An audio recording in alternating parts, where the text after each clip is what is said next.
He's a filmmaker. He's worked in video games. He's a podcaster with like literally 100K listeners every single week. He's also now a music artist. Man, Rory Powers, welcome to the show, mate. Thank you very much. I'm so excited to be here and be able to bring the people my ultimate party. Finally, I know everyone's been asking about it. Man, I'm so buzzing to get into it. How's everything been going for you recently, though, dude? Because you are one of the busiest guys under the sun, I swear. Yeah. Oh, it's all been great. I love staying busy.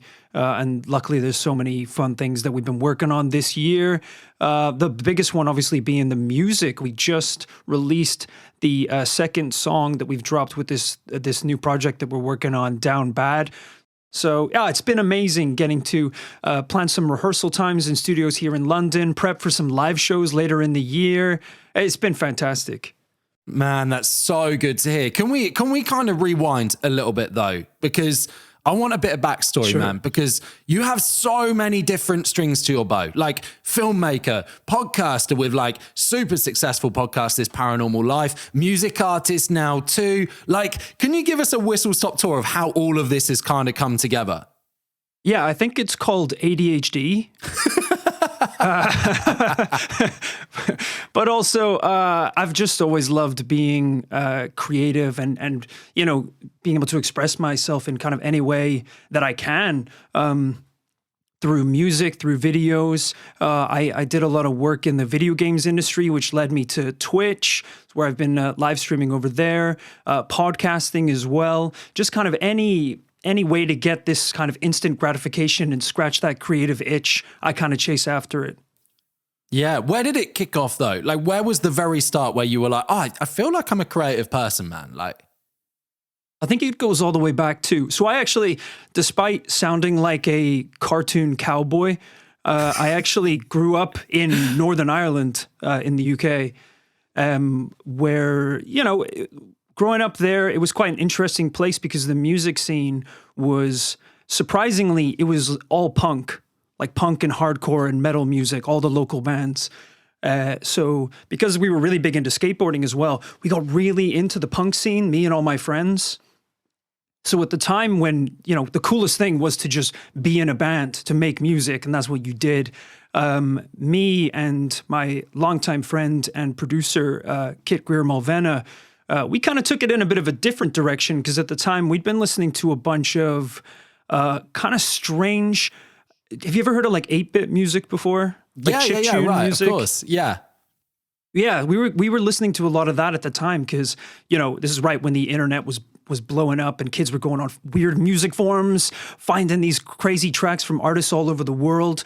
So we actually started making music that was kind of the punk scene and the chiptune scene kind of mashed together. So it was like using Game Boys to write these riffs and then having these guitars and drums on top of it. And that was like the first way we really ever started making music.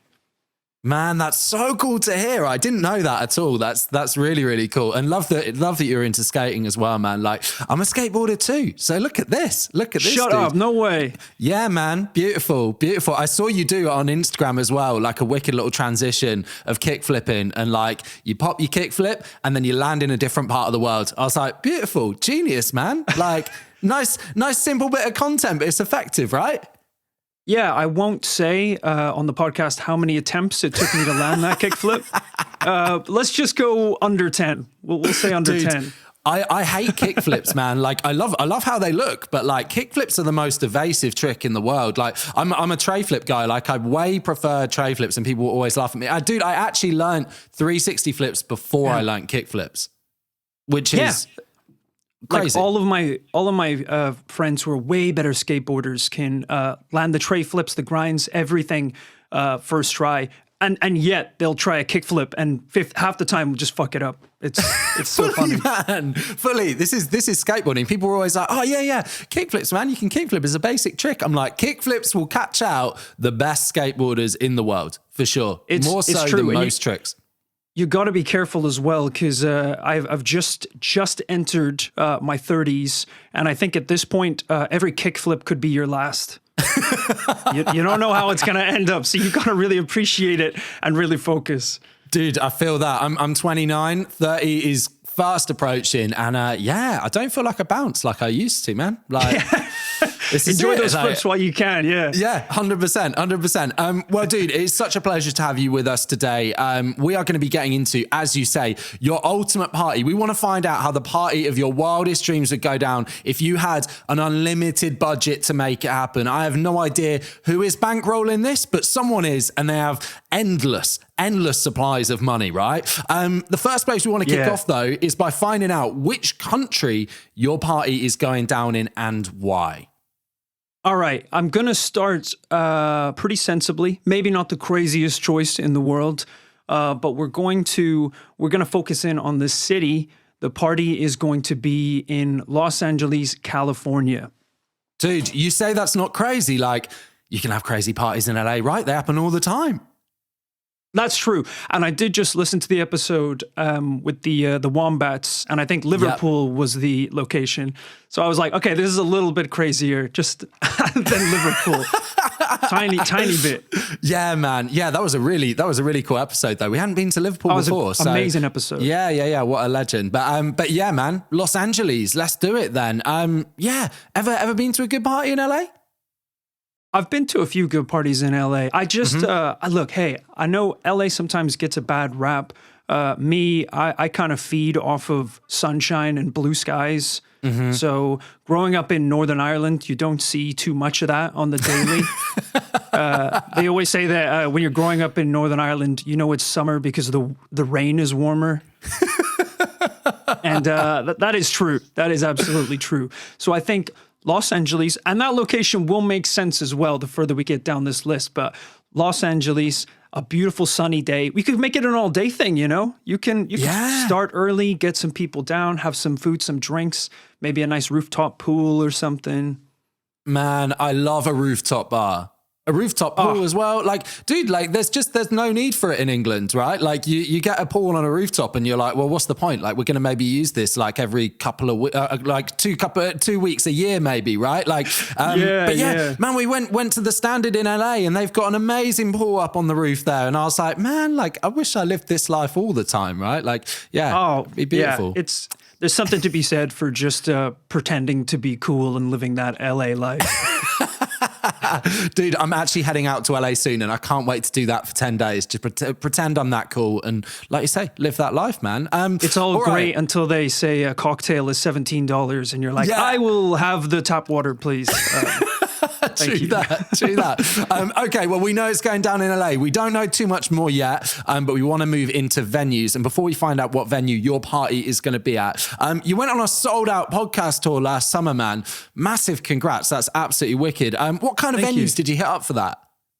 It was pretty well spread. We did in London, which was our biggest show, I think just under 500. We did the King's Place Theatre. Which was incredible because we'd done some live shows before, scaling over the years. But King's Place was the first time we performed in, had the proper theater experience where you've got the 2 rows, like the balcony of people up at the back, huge stage with the red curtains, the big projector screen behind you for the visuals and sound. It just felt amazing. Walking up onto that stage was just electric. Yeah. Did it feel kind of daunting though? Were you like, oh my God, like this many people have come out to see us and now we've actually got to kind of perform to a crowd like this? It's kind of strange. I sometimes get more nervous when I'm performing music live because we've done that a lot over the years as well. But whenever we're doing a podcast, I think because the podcast, the show that we host, which is called This Paranormal Life, you're kind of it's almost like an acting performance. The person who's on that stage is like a very ramped up, over the top version of yourself, when you walk out there. So I think for sure, because of that, for some strange reason, I just get this huge sense of false confidence that seems to be able to carry me through the most ridiculous situations. I think that London show, to kick things off, we came out to the track X Gon' Give It To You, performing a series of karate moves on stage. Love that, man.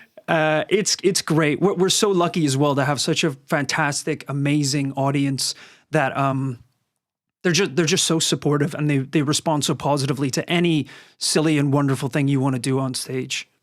Man, that's great. I think that's it though, right? Like if you're performing music, like you've got to be singing in tune, like there's so much to kind of like keep tabs on and make sure that it's going right. Well, with the podcast, like, your audience just love you because, they enjoy hearing you guys chat and having a good time. So it's just like, if you just go out there and do that, they're going to love that, right? So it's almost not like pressure's off, but like they just want to hear you guys chat and have a fun time with you, right? So 100%. And as I said, growing up playing music in bands in Northern Ireland, we'd be playing gigs where it would be, 4 of the hardest core like punk or metal bands back to back in these dingy bars, dudes with beards and leather jackets.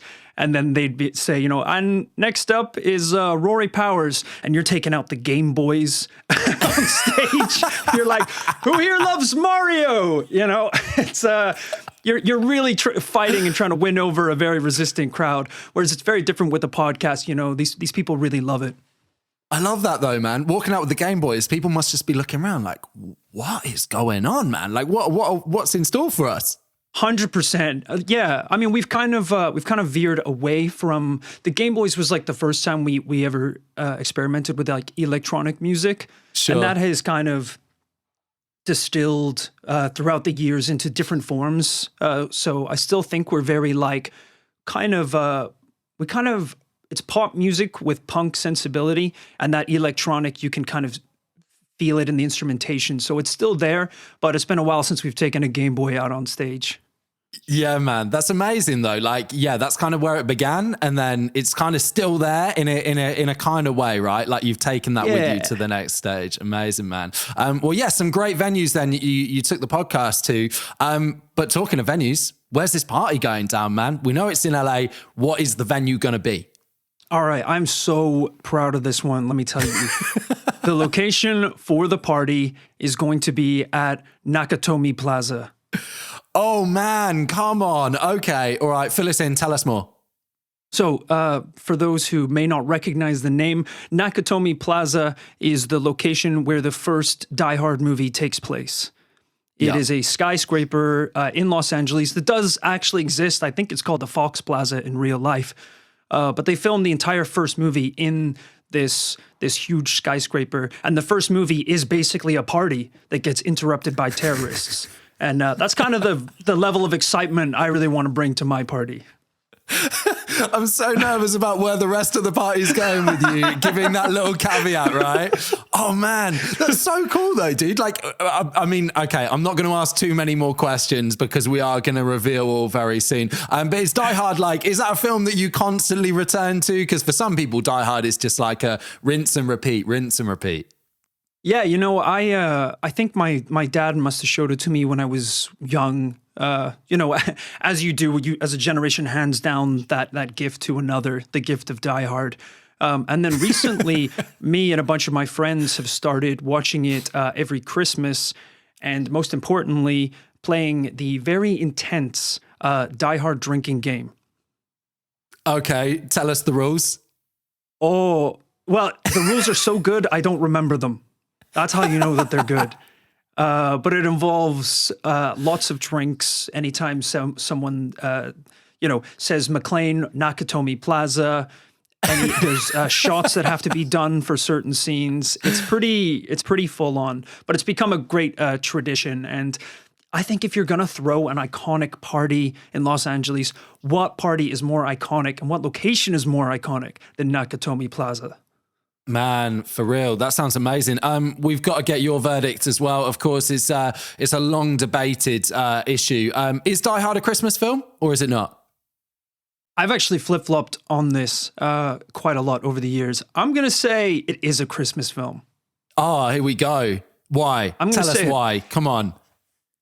While it's not about Christmas, I think people forget when they haven't seen it for a while just how much Christmas is a part of that movie. Yeah. Like Christmas trees, Christmas music. It's a Christmas party. Like it's all about Christmas.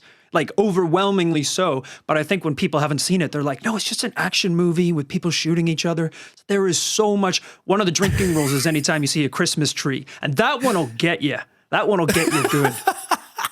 It feels though like it's almost like if Love Actually went really wrong, right? Like it starts out like, oh, it's really nice and Christmassy, like you say, Christmas party, and then it's like, whoa, have some of this, like, yeah, and then you've just got Willis going wild.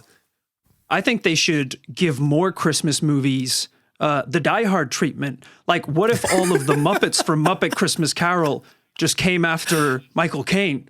And he's got to shoot his way through the village. I think it could work.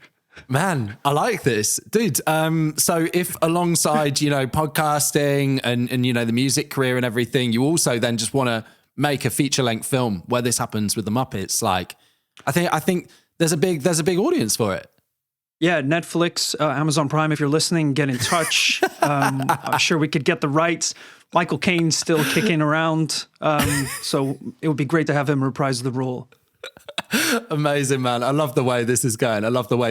We are going to step away from the party momentarily, though, to ask you the question that we ask every single guest that comes onto the podcast, and that is, what is your wildest or funniest party story to date? Oh, wow. Big question. Wildest or funniest party story? I'll give you a moment. Don't worry. You've got a moment to think of this one.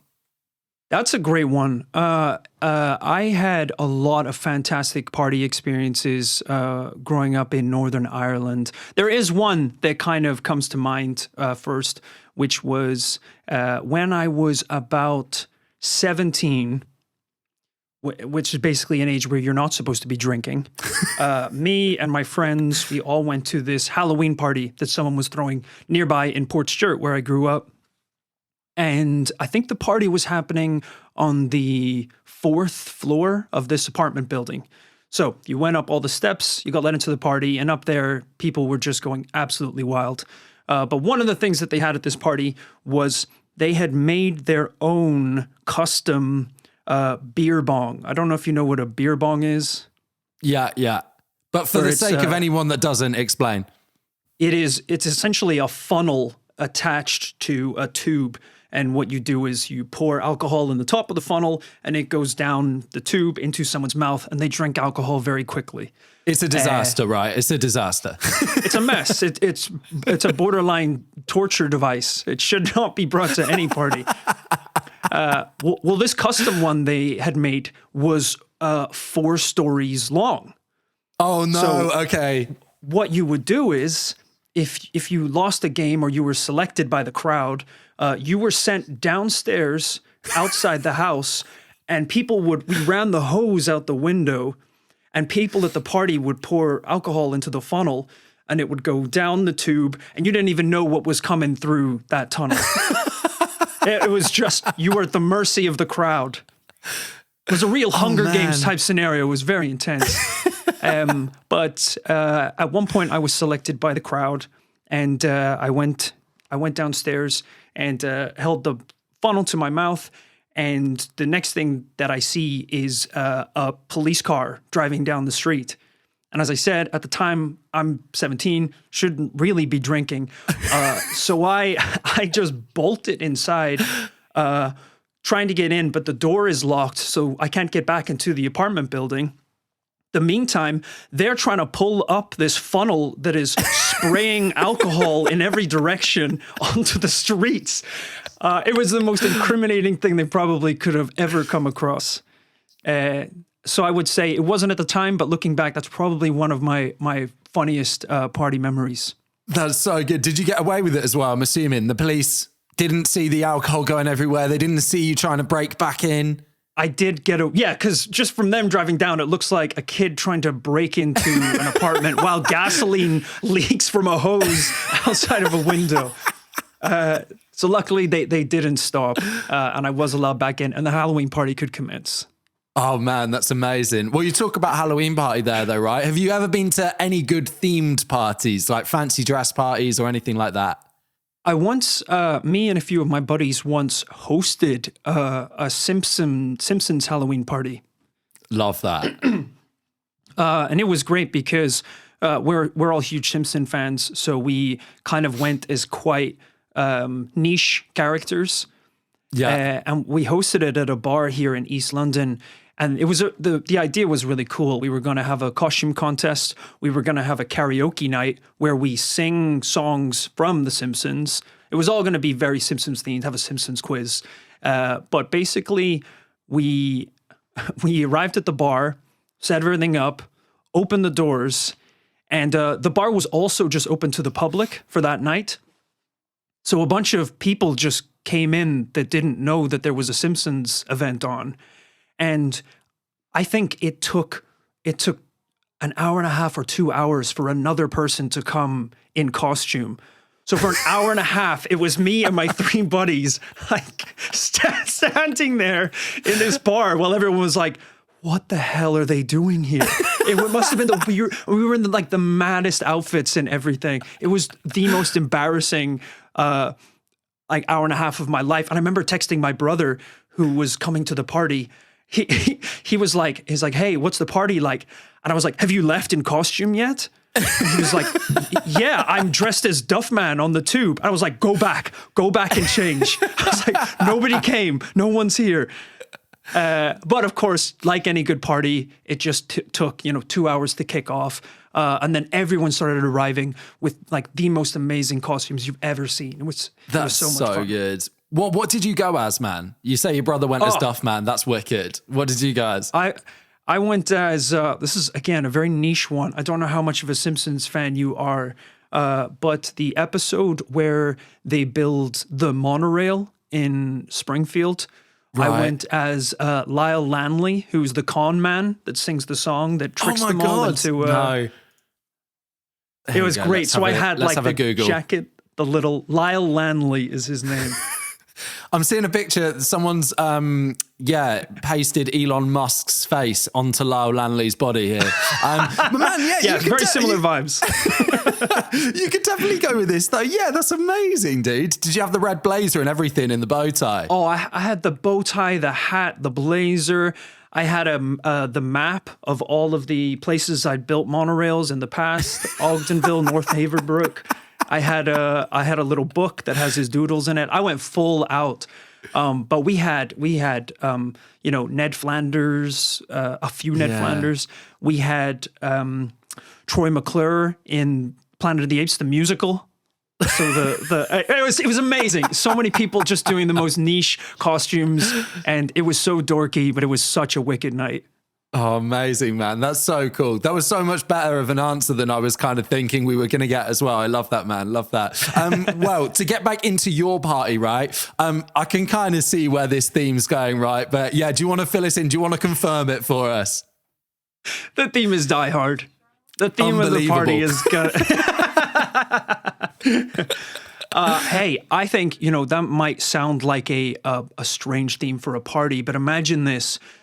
The first half of the party is just a normal party. So everyone comes, they have some drinks, they chat, and all you know is at some point in the night, European terrorists are going to kick down the doors and activate the second half of the party, which I assume becomes some sort of hide-and-seek game using paintballs, fully immersive experiences.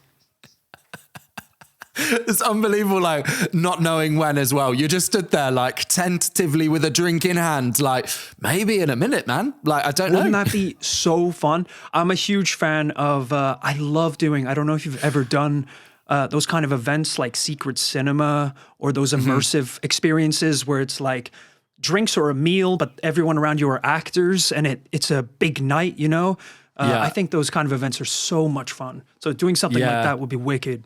You've almost got to leave it just long enough that people have almost forgotten that second part is coming. So like 100%, they're chilled out. They're just like, chatting to people. They're having a drink, and then all of a sudden they're like, "Oh my god, what's this?" Let everyone drop their guards and get really used to it, and then a smoke bomb goes off in the corner, and you're like, "Oh my god, we completely forgot this was a Die Hard party." And so many people would hate it as well. They'd be like, "Can we just have the normal party?" And I'd be like, "No." Absolutely get to the rooftop. Not. Yeah, the chopper's This is the coming. thing. Dude, this is all like you talk about the Simpsons theme party where some people weren't in fancy dress. Like if you're in fancy dress or not, it doesn't matter. Like the terrorists are still coming in partway through this party and you are getting thrown into the mix of it. Like, yeah, man, it's a good way of involving everyone. And it's kind of fun because you have that multiple layer of themes because the party that happens in Die Hard is a Christmas party. So you can tell people, hey, it's a Christmas jumper themed party. And don't tell them about the Die Hard party. So they just show up with Christmas jumpers and they don't even know the terrorists are coming. I think it's you might have to get them to sign some waivers before the party starts, but yeah, it could be fun. I don't know. That's almost like too immersive. Like, oh my God, that's like some Darren Brown stuff right there, right? Like checking the human response, the psychology. But like, yeah, you'd 100%, dude, you just end up with people like phoning the police, like, oh, I'm at this party and this has happened. But then maybe the police would be like, dude, this is a prank call. That sounds way too much like Die Hard. Yeah, or you hire some male strippers to come in as policemen and they can just they can respond to the crime. So there's so many possibilities here. I love that. Genuinely the ultimate party. Officer, why are you taking your shirt off? I'm telling you about what's happening at the party. What are you doing, man? What are you doing? Yeah, he's like, I heard there's some bad boys on the premises. It's like, that's not exactly how I worded it, but yeah, there's some terrorists. Oh my God, that's killer. That's so good, man. Well, dude, I talk about how much of a varied kind of career and life that you've got. I wanted to ask, who are some of the most exciting people that you've been most excited to have the chance to work with? Oh, that's a great question. I mean, we've had some amazing guests on the podcast before. One of our biggest was actually... I don't know if you know Rainn Wilson from The Office, who played Dwight. He's amazing. He actually does his own kind of comedy paranormal podcast where he plays this kind of fictional role of a paranormal investigator. And he got in touch with us a year or two ago. We managed to get him on the podcast, and it was amazing because having a guest like that who's so open and excited to do that kind of comedy improvisation alongside you is just incredible. It's so much fun. So that podcast was fantastic. And on the music side, we've been working with more people this year, and some of the producers that we've been working with in the studios have just been amazing. I remember we when it was time to get the tracks mastered, it was the first time we actually got to go in person to the studio and watch the guy, John, I think his name was, master these tracks.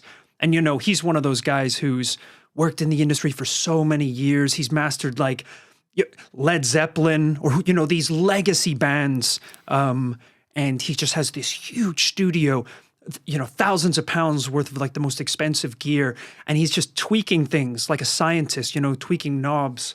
I could have spent days just watching him work. It was amazing. Yeah, man. It's so interesting, isn't it? Because it's like, man, obviously in podcast production, in video production, I'm sure like you're very used to kind of the grading side of things and EQing, but like that music mixing and mastering, man, you just get into like the real intricacies of like how a guitar sounds. And it's like, man, you like watching them work, like, cause I do a lot with BBC Introducing. So kind of get to speak to a lot of artists and have also been in the room at times when things have been being kind of worked on, and you just go, dude, like, how do you know what you're doing here? I mean, it's like any like career and skill, isn't it? I guess like, you start somewhere and then, you may well become an expert at some point, but it's just, man, it's like, it's just unbelievable. The little intricate details to tweaking sound and making a track sound so much fuller and so much bigger, Yeah, it's genuinely, we've got to work with a bunch of cool people through the podcast and meet a bunch of cool people. But for some reason, it's so different with music. I remember it was a long time ago now. We got an opportunity to play a couple shows in Northern Ireland and down south as well. With at the time one of our favorite bands, which is this amazing electronic band called Anna Managuchi. who were doing kind of similar stuff, maybe not Game Boys, but that kind of video game, electronic guitars and electronic side music. And, you know, getting to meet them and play alongside them, you feel like you're standing next to kings. You just have so many questions in your head, you know? It's an amazing experience. Yeah, I bet, man. And going back to Rainn Wilson as well, you said that he actually reached out. He was like, actually, I really want to be on the podcast. That's huge validation, right? Oh, it was incredible. And as I said, it was such a funny experience because we had him for about an hour. And I was just I was like, make sure we video this, make sure all the connections are fine. You know, I want to make sure we prep a really good story for him. And he was such a professional right off the bat. He was in character, just up for anything, any weird direction we threw at him. And yeah, it was great. He was the dream guest. He really was. Man, that's so cool. Because it must be one thing if you've reached out to someone and been like, oh, are you up for coming on? But it's when you suddenly go, oh my God, like Rainn Wilson wants to come on our podcast. Like, yeah, it must be such a pinch me moment, man. Yeah. And it's a hard one as well. Because as I said, on our podcast, you know, it's a hard one to get guests for because you don't want to make anyone feel uncomfortable if we start doing a bit of improv comedy and maybe, you know, that's not something that they have done a lot of or they feel like a little under pressure. It can be a difficult thing. So anytime you get to work with someone who's, you know, done a bit of comedy or even done a bit of podcasting before, it makes such a huge difference. Yeah, man. Amazing. Well, two amazing people there, Rainn Wilson and John as well. In terms of those people for your guest list for this party, the nice little segue there. Are Rainn Wilson and John both invited? Oh yeah, big time. Yeah, number one guest. Amazing. That would be great. Wicked. Who else is going to come then? Talk us through your guest list. Who do you want at this Die Hard party? All right, I'll spare you the boring answers of friends and family. Obviously, they are invited, but I got a few others I would love to invite to the party. One slightly boring answer is two of my favorite musical artists, which would be Madion and Porter Robinson. I don't know if you've heard of any of their stuff before.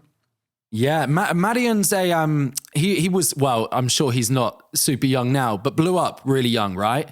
Yeah, I think he uploaded a video of him on YouTube that was using a sample pad where he did this medley of songs that went super viral. And so he's been in the game for a long time and he's still crushing it. But those two guys in particular, they've been such a huge inspiration musically for my entire life. So partially, it would be getting to meet them and host them at this party. I'd also probably try and sneak them off to a little studio for 30 minutes, an hour, just open up a Logic project. Maybe they can toss me a few plugins or something. You know, I just want to see how the magic's made. Kind of guilty there.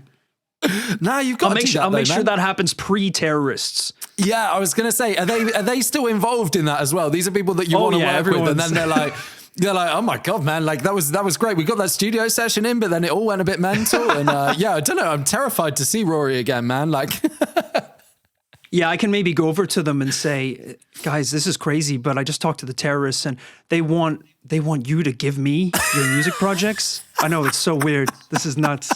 Yeah. Yeah, you got to hand it all over right now. Yeah. Literally right now. Like, it can't be tomorrow. It's got to be this second, man. Got to be this second. Oh, man, amazing. Anyone else alongside those two? I got a few more. I would love to invite Ryan Gosling. Yes, legend. Ryan Gosling. He's a great actor. I like to think of myself as kind of like a pound shop Ryan Gosling. You know, if you hired an impersonator for like $15 and he just kind of showed up a little chubby in a drive jacket, like, I think I could get away with it. So I'd like to invite him. He's, he seems like a cool guy and I'd love to have him at the party. I feel like he'd bring a lot of street cred. If they're like, oh, you hear Ryan Gosling was at Nakatomi Plaza? That's crazy. Yeah, 100%. I always as well, I don't know why, and I don't know if this is a thing beyond myself, but I always get Ryan Gosling and Ryan Reynolds mixed up as like names. and they couldn't be more different as people. So like, Yeah, I'm they're like, pretty different. I'm like Ryan Gosling, or do I mean Ryan Reynolds? And I'm like, no, they're polar opposite people, man. Like both seem like legends, but I don't know. I don't know what it is. Both are more than welcome at the party. Ryan Reynolds is definitely welcome as well. Amazing. Who else alongside Ryan Gosling then? I'll keep it short. Finally, I will settle for just Danny DeVito, but if possible, the entire cast of It's Always Sunny in Philadelphia. Yeah, amazing. Wasn't there a whole thing that he wasn't actually meant to be in It's Always Sunny? It was like a cameo or something. It was like he was literally meant to appear in. Yeah, I swear, I might have that totally wrong. But yeah, have a Google of that. I swear there's a really cool thing around how he was going to appear in an episode or a couple of episodes and then was like, this is such a good show. I need to stick around. I'm sure. That's amazing. Maybe that's a load of shit, but we'll find out. We'll have a Google after the show. Amazing, man. Well, yeah, that's a stacked guest list. But you talked there about drinks and stuff and people having drinks in their hands and the doors being burst down. What drink can people expect to see in your hand at a party, Rory? What is your go-to? I do love cocktails. I'm gonna say. If it's beers, it's probably going to be a Corona or a Guinness. But an event like this, I think you have to have a really solid cocktail menu. And my go-to cocktail is typically an old-fashioned. I'm a big. Nice. I feel like I maybe got that a little bit from my dad, who's from Georgia, over in the States. I've got a bit of a love affair for bourbon and some of those American whiskeys.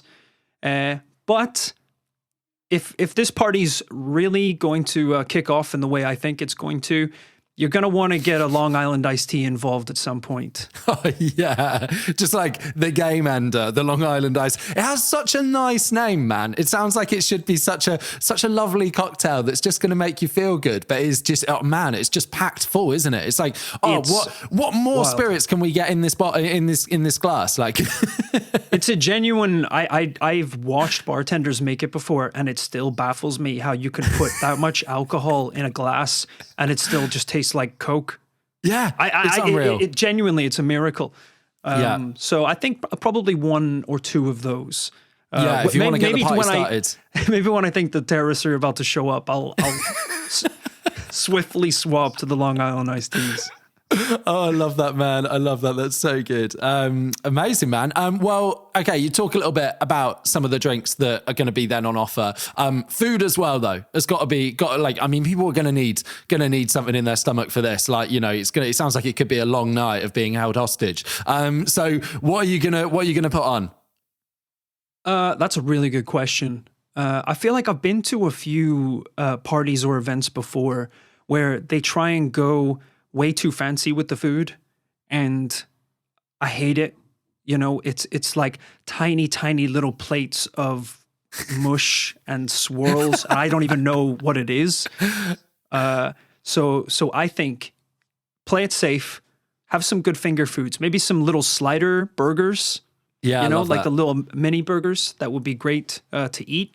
I remember I once went to a party. I think it was for the launch of a video game. And they brought out, I was so hungry. I had to go straight from work to this event. I hadn't eaten dinner at all. And when the food finally came out, it was like potato, what do you call those? Potato croquets? Is that what they are? Yeah, right. Like I know what you mean. Things. And they had a syringe stuck in them that was filled with like green. And the idea was you injected the potato ball with this green stuff and then ate it. But we didn't know what the green stuff was. We assumed it was wasabi or something like that. Maybe you squirted a bit in the potato thing. So my friend injected his potato, didn't realize that the needle side had popped out the other end, tried to squirt it in and shot it into my eyes. Oh no, man. And we thought it was wasabi. So straight up, I was like, I'm blind now. I'm literally blind. You've activated some sort of Mission Impossible gadget and you've blinded me. It turned out to be mushy peas. Oh, okay. Don't worry. It was mushy peas. Did it still hurt though? Yeah, it still hurt. Peed right in the eye.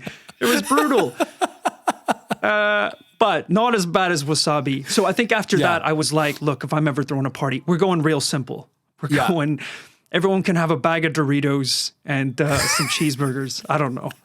Maybe, you know what, sushi is maybe a good shout. That's maybe a little fancy, but you know, you can have nice spreads and people can come and pick up some little bits with chopsticks. What's the concern with it being fancy? Is it the cost or is it being too pretentious? Because like we say, the money's covered. You don't need to worry about that. I think it's too pretentious. I think a lot of the food that I love is just simple and delicious. And I do like trying new stuff or expensive food, but if it's a party with me, my friends, Ryan Gosling, and the cast of Always Sunny in Philadelphia, I think we'll keep things simple. I think we'll keep it nice and simple, just some home pleasures.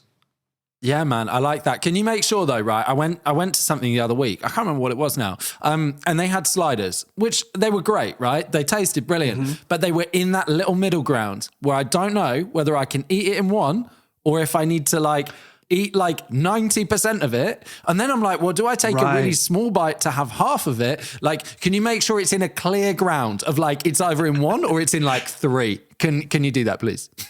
Yeah, you don't want to look like a bunny rabbit, like nibbling on a tiny burger. It's embarrassing. Yeah. But then you like, right, you eat one and I'll you're make like, sure. I've made a big mistake. I've got a mouthful of this slider now that shouldn't have been in one. So yeah, please just make sure that at least. I can do that. I can do that for you. I'll talk to the chef. Thank you, man. Thank you. Okay, well, we move into the final section of the podcast, and we've got one final big question for you in a moment. But before that, want to sneak in one that, I mean, man, it's arguably the most horrible question we ask every guest. If you had to pick just one, what is the best live performance you've ever seen? Ooh, that is such a tough question. I feel like, strangely enough, some of the best musical performances I've seen have been in the last few years. I mean, I did see, a little bias here, I did see Madeon and Porter Robinson perform my favorite song together on stage a few years back in London for their Shelter tour. And it was one of those moments where I hope everyone's had one of these at some point. When you're watching a live musical performance, your soul leaves your body. You just ascend to a higher plane. It's just the most amazing, otherworldly experience. It was incredible. And as early as last year, actually, I got to see another one of my favorite artists, Charlie XCX, perform at Ali Pali here in London. And her new album that she just dropped, Crash, is like one of my favorite Charlie albums she's ever released. It's just from start to finish, just electronic pop bangers. It's so good.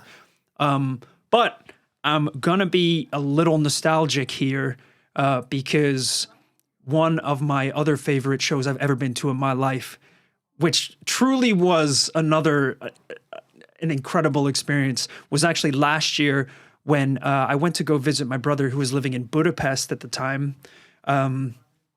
And we went to go to this huge outdoor venue that they have in the heart of the city to go watch My Chemical Romance perform live. Oh, man.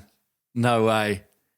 It was, look, any kid like me who grew up listening, like even if you weren't a fan, like a huge fan of My Chemical Romance, you know about The Black Parade, you know about like all those songs, Helena, you know about I'm Not Okay.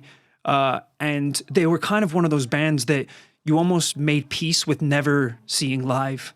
Almost like Blink-182. There was a point where you just kind of thought, I'm never going to see them live. I missed it and 100%. It's not going to happen. So getting to go to this concert, hear these songs, and I mean, I don't know if you've ever seen any videos or seen them live before.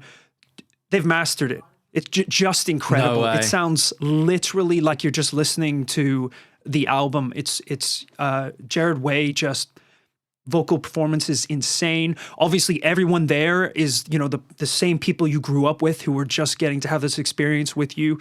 It was such an incredible experience. And also, you know, because I grew up with that band and listened to them for so many years, you don't even remember how many songs of theirs that you know. Every single song is, you know, you've like sung your last breath, you're panting for air. They play the one piano key of the next song and you're like, oh my God, you start freaking out.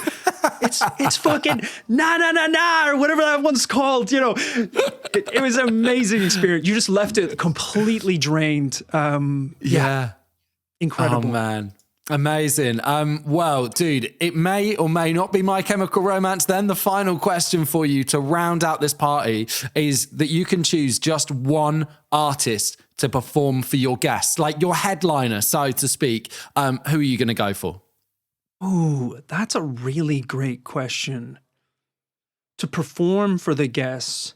Yeah. Because I feel like My Chemical Romance might kind of hijack the night a little bit, and I've already paid some other guys to do that, so might have to go with someone a little more down the line. You know what? I will go with I'll go with Charlie XCX. Oh, amazing, man! Yes, that would be a wicked way to do things. As I said, she the live show that she did for her new album Crash was amazing, and it does feel like this kind of stage performance with multiple dancers and things. I think it would really complement the party. That almost feels like you have this performance everyone can enjoy at some point, and then also get to enjoy the rest of the party too. Yeah, for sure, man. Amazing. Yeah, Charlie XCX kills it. An amazing tune with Rina Sawayama as well, like just teaming up and, oh man, the two of them collaborating. Yeah, incredible. It was amazing. Yeah, for sure. Well, dude, it has been an absolute pleasure getting to go through what your ultimate party would be like if you had all the money in the world to make it happen, man. And we are, if you listen on Spotify as well, going to be dropping a little bonus episode. The first time we're doing this, Rory, like you have tested out the new format today. It's pretty cool. But I'm so excited. Yeah, if you do listen on Spotify, or if you can listen on Spotify, we're going to have a little bonus episode with Rory as well, where he goes through his party playlist. So tunes that, would be being spun at this party. But Rory, before you go, is there anything that you've got coming up that you want to plug, you want to tell us about?